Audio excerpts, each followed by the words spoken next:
Bonjour à tous et bienvenue sur la chaîne du cabinet Prodigue Endodontix. Aujourd'hui, je vais vous présenter la première partie du traitement de cette résorption cervicale externe assez importante. J'ai vu ce jeune patient pour la première fois en urgence avec un gonflement et une fistule au niveau vestibulaire. En urgence, avant de prendre la moindre décision, j'ai décidé de réaliser l'ouverture et d'aller visualiser un petit peu l'intérieur de la dent. J'ai pu voir que la résorption était principalement localisée, en tout cas je pense uniquement en vestibulaire, et je voyais le canal très facilement. J'ai donc fait un essai de cône pour m'assurer que j'étais bien dans le canal et j'ai placé un hydroxyde de calcium comme je pouvais dans toute la résorption. Je n'ai pas essayé de sanifier plus que ça. J'ai placé un téflon et une restauration temporaire. J'ai ensuite laissé 2 semaines le patient comme ça pour le revoir et à ce moment-là pour réaliser en une étape d'abord le traitement chirurgical qu'on va voir aujourd'hui ensemble et directement d'emblée la fin du traitement endodontique par la cavité d'accès que j'ai fait le premier jour. Ça, c'est le résultat 2 semaines après. On voit qu'il y a toujours un gonflement au niveau de cette 32 et en réalité, c'est une petite fistule qui est localisée à cet endroit-là. Le patient a vraiment plus aucune douleur et on va donc commencer par le traitement chirurgical. L'idée étant en réalité d'aller fraiser l'ensemble de la résorption cervicale externe et de venir sceller la dent par l'extérieur avant de réaliser le traitement endo dans des conditions classiques. Alors l'idée ici du lambeau, je voulais uniquement décoller les papilles sur 3, 4, 5 dents et venir élever le lambeau pour ne pas avoir à faire de décharge. Donc ici je commence par isoler chacune des parties de la gencive que je vais venir élever. Alors voilà, ici je prends un petit lade-mort juste pour élever les papilles gentiment. Voilà. Et l'idée aussi, c'était vraiment de pouvoir à la fin de la chirurgie tracter un maximum les tissus parce que j'ai bien prévenu le patient qu'à l'avenir, il y aura peut-être une récession sur cette dent. Je ne sais pas très bien comment la gencive va en fait réagir au placement d'un produit à cet endroit-là. Donc on continue à élever gentiment. On commence déjà à voir la résorption où je pense un petit peu de l'hydroxyde de calcium que j'avais placé en urgence.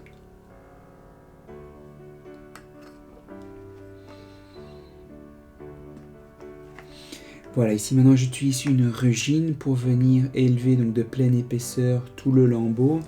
Alors je pense qu'à refaire, je referai quand même peut-être une décharge ou du moins un lambeau plus important pour être plus à l'aise.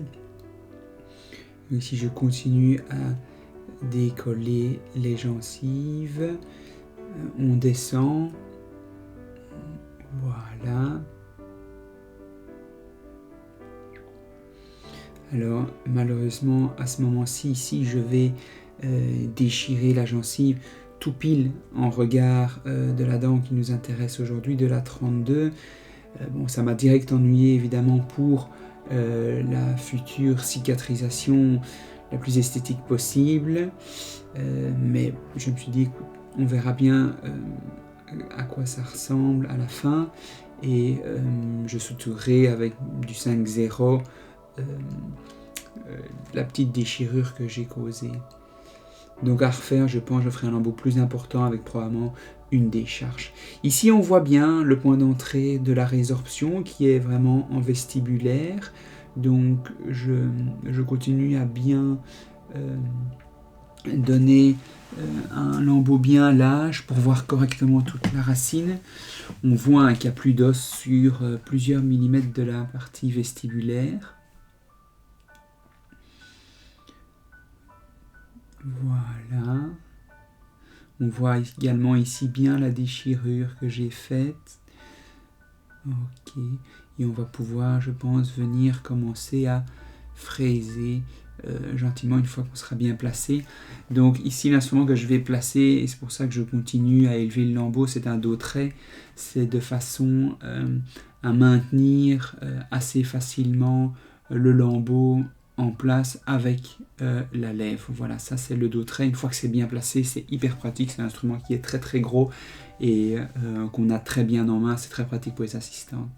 Alors ici, je commence donc à fraiser cette résorption. Donc on a vraiment des parties dedans qui sont des feuilles de papier. Je décide de les éliminer et de venir éliminer tout ce tissu.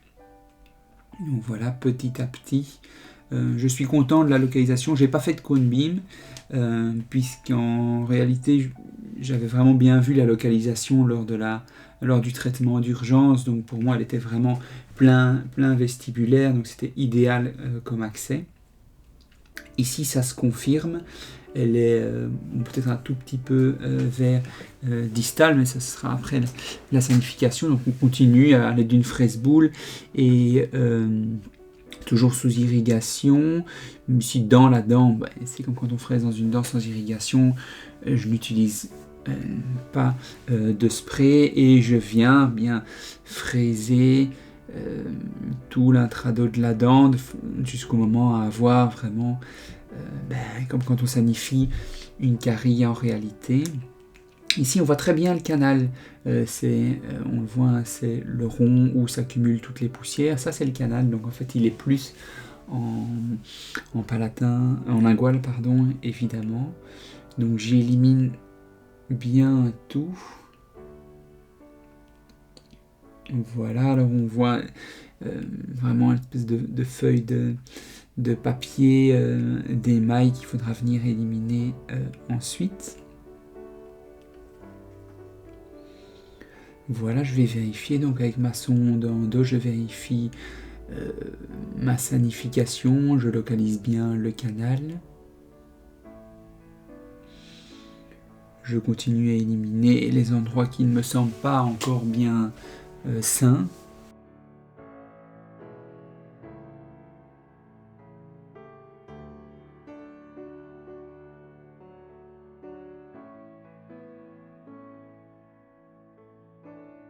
Alors ici, je vais éliminer un tout petit peu d'os en distal de la dent. En réalité, c'est pour avoir une marge de dent plus claire au moment où je vais placer mon composite. Donc voilà, je vais éliminer un tout petit peu en épaisseur. Ça ne devrait normalement pas poser de problème au niveau du soutien de la papille de la gencive distale. Donc voilà, j'élimine un tout petit peu plus.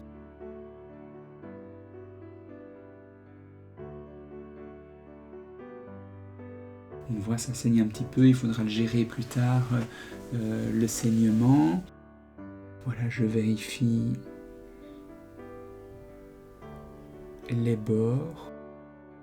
Alors ici, c'est une compresse qui est imbibée de sulfate de fer. Sulfate de fer que je viens placer, d'où le saignement principal vient. Voilà.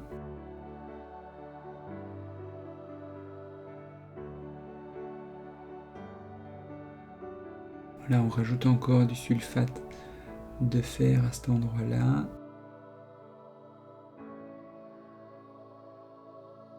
Et une compression pour quelques minutes. Je vais laisser en place la compresse et laisser le poids de la lèvre venir après faire la compression, le temps de préparer l'étape suivante qui va donc être la fermeture en réalité de cette résorption externe. J'ai décidé ici de placer un composite fluide.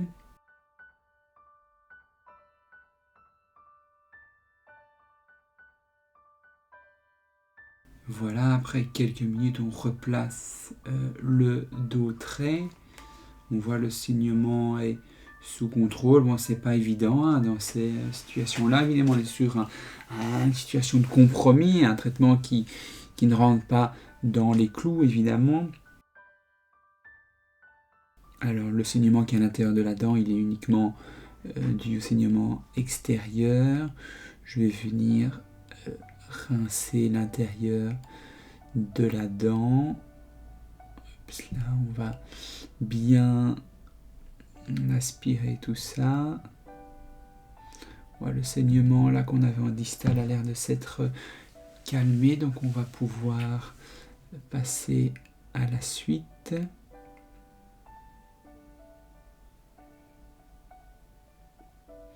Je sèche l'intérieur de la dent. Voilà, impeccable. Je vais venir placer un mordançage. Après ça, ici, ben oui, on voit j'ai encore un peu trop en feuille de carton, feuille de papier, donc je viens éliminer. C'est pas sain. Donc j'élimine encore un petit peu en distal.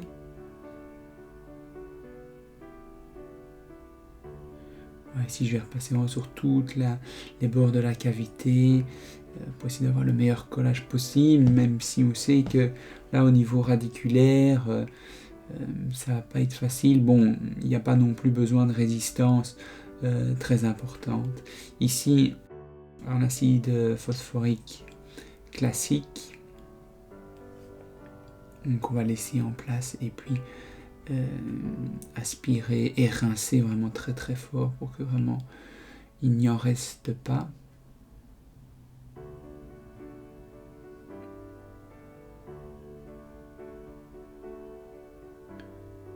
Voilà. Ensuite, on va placer l'adhésif. Donc d'abord, avant ça, évidemment, je vais placer un bout de téflon entre mon ouverture de chambre et le canal, de façon à ce que quand je réaccède pour faire le traitement endo par voie classique, je ne dois pas aller refraiser à cette profondeur-là pour retrouver le canal. C'est faisable, oui, mais si on a la possibilité de se faciliter la vie, autant le faire. Donc ça, c'est le bout de téflon. J'en mets un plutôt gros. Ben oui, je pense que ça va être plus facile par la suite. Je vais venir le tasser. Alors je pense que c'est beaucoup mieux qu'un coton. Imaginez un coton avec tous les petits filaments de coton qui partent partout. Je pense que le téflon est vraiment plus indiqué ici. Avec le Ladmor, je continue à gentiment appuyer.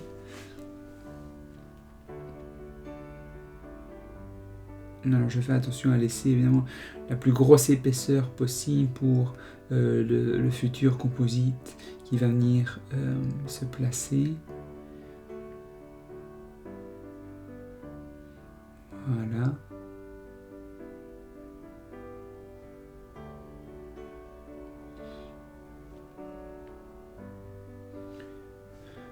Le placement de l'adhésif, alors j'en mets vraiment en excès. Donc voilà, je suis ennuyeux par cette petite partie distale hein, qui est un tout petit peu saignotante. Vraiment un tout petit peu, mais ici j'ai fait mon maximum pour isoler. On va sécher et puis polymériser.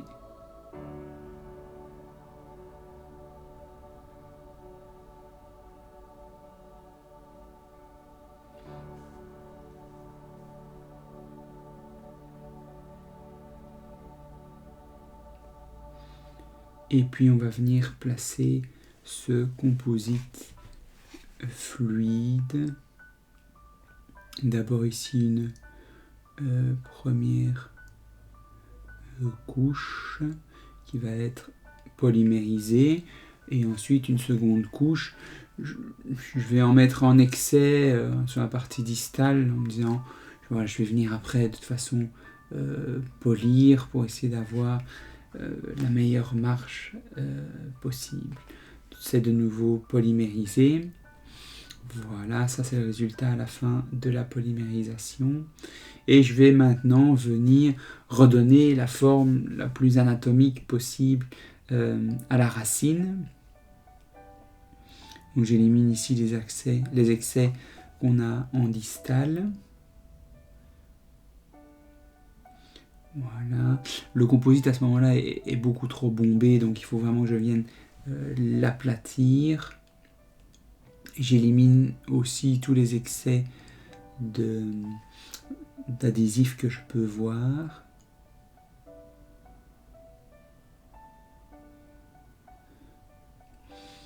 Voilà, il y a aussi des excès au niveau juste cervical. Je vais essayer de revenir sur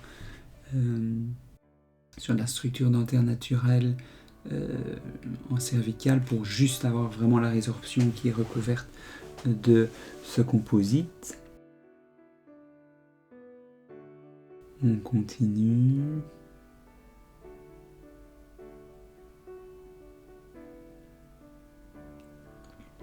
Voilà, toujours les excès là en distal qui doivent être éliminés. Ça commence à prendre forme, à être pas mal.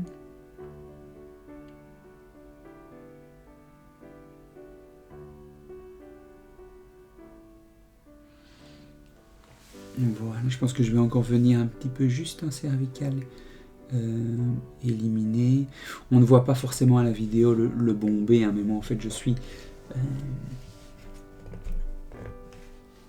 vois un petit peu mieux ce bombé, un peu mieux ce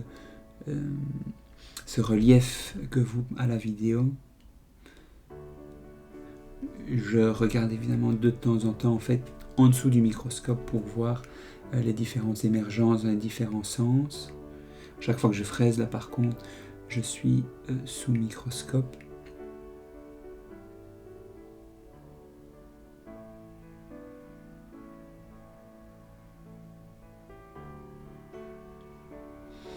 Voilà, on arrive gentiment à un résultat que je trouve satisfaisant.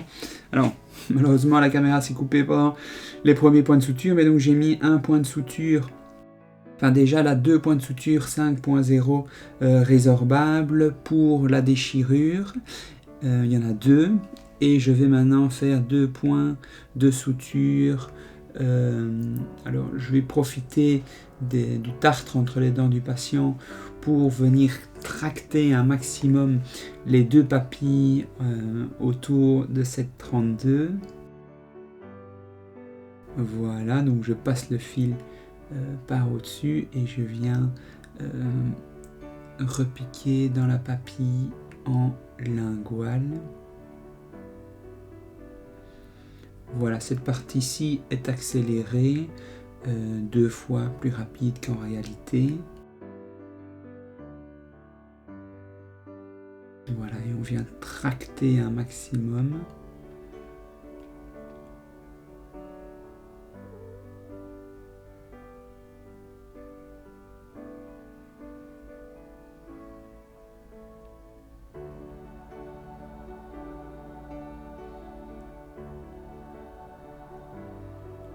Voilà, parfait.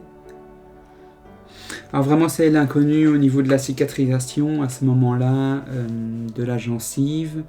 J'espère que ça donnera bien. Dame Nature est souvent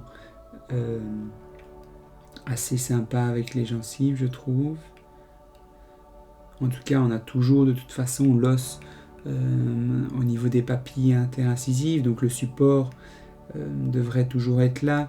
J'ai peur que vraiment en vestibulaire, juste à l'endroit en fait de ma petite déchirure, on ait une perte à cet endroit-là.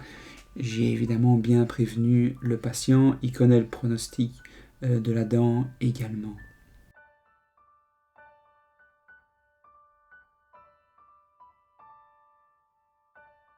Même chose, on termine le point de suture. Hop, ça va, si j'arrive à attraper l'autre extrémité du chef. Parfait.